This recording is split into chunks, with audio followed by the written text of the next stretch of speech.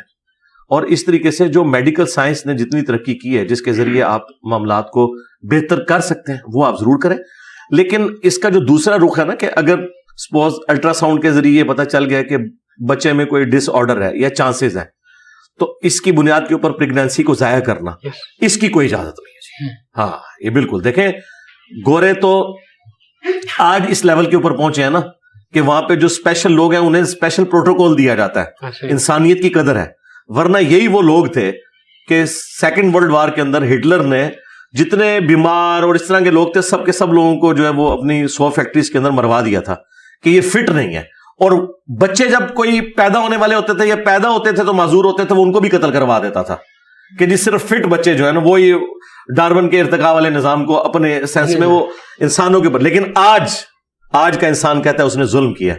آج ان لوگوں کو اسپیشل پروٹوکول دیا جاتا ہے. اسٹیفن ہاکنگ دیکھیں, اس کے لیے انہوں نے اسپیشل سارا ارینجمنٹ کیا ہے. وہ کہتے ہیں جی آئنسٹائن کے بعد بندے ہی اگر کوئی پروڈیوس ہوا ہے اس فیلڈ میں تو وہ ہے, ٹھیک ہے نا. اور یہ دیکھ لیں گوروں کا اسٹیفن ہاکنگ ہے, ایک پاکستان کے اسٹیفن ہاکنگ تھے, وہ آئے دن جو ہے وہ روڈز بلاک کرتے تھے. یہ فرق ہے بھائی. بالکل ٹھیک ہے. علی بھائی ایک معاملہ چل رہا ہے ہماری عدالتوں میں, عدت کے دوران ایک نکاح ہوا ہے, ایک سیاسی لیڈر ہے